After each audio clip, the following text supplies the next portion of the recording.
We are conducting a data audit on the Middle Ages. When we evaluate the back end of the historical timeline, the architecture underlying the medieval period suggests an origin that differs from traditional human history. This schematic frames the Renaissance as a system boot sequence.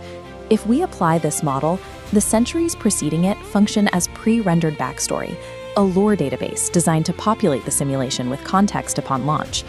Generating centuries of credible history manually requires immense compute power. To populate the database efficiently, architects required a procedural for loop. By setting a start value, an end condition, and a recurring action, massive datasets are automated in a fraction of a second. The baseline assumption in classical history is that this era was organic, a chaotic timeline driven by the unpredictable choices of sovereign individuals. To test that assumption, we can extract a specific dataset, the ruler succession of the Holy Roman Empire from 911 to 1313 AD. This table compares the organic model against the patterns found in these records. Looking at the data from a simulation perspective, the historical chaos disappears. In this view, the rulers we study in history books appear as variables pulled from a highly restricted array. Traditional consensus suggests these records were preserved by medieval clerics.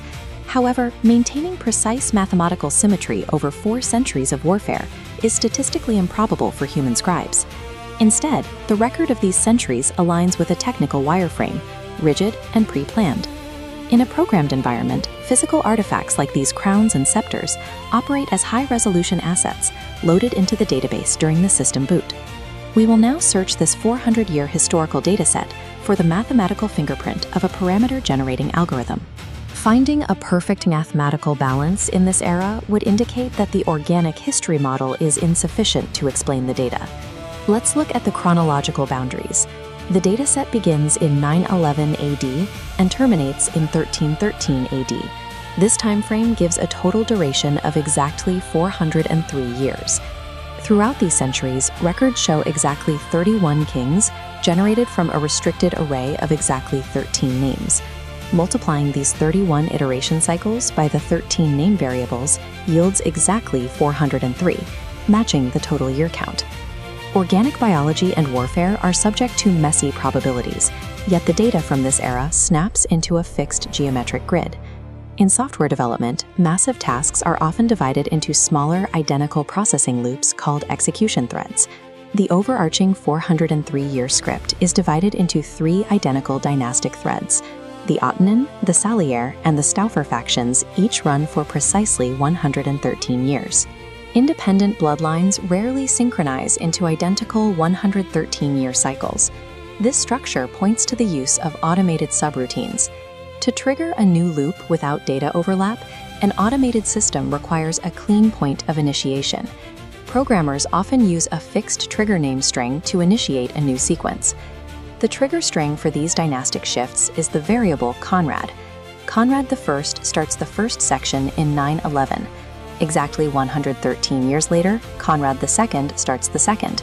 Exactly 113 years after that, Konrad III starts the third. Once a thread is triggered, it follows a strict syntactical logic. The syntax starts with Konrad, follows with a Heinrich, and terminates with a Heinrich. There is one deviation in this sequence, the variable Lothar III. He fulfills the requirements of a structural code anchor. This variable is placed at the mathematical center of the 403-year runtime, a position that stabilizes the script threads. The probability of biological parents naming their children to conform to a multi-century syntactical bracket is nearly 0. In rendering, bounding boxes are parameters that prevent objects or data from clipping into one another. The architects appear to have shielded this 403-year script from the surrounding history using similar parameters. This graphic shows identical name variables deployed as the outer walls of the script. The record shows a king named Ludwig IV immediately preceding the 911 start, and another Ludwig IV immediately following the 1313 termination. Algorithms also use a blacklist to suppress certain variables from entering a runtime environment. To protect the 31 by 13 grid, the system appears to have quarantined highly common royal names. The variables Ludwig and Karl are absent from the entire 403-year loop, despite being among the most common royal names in Europe.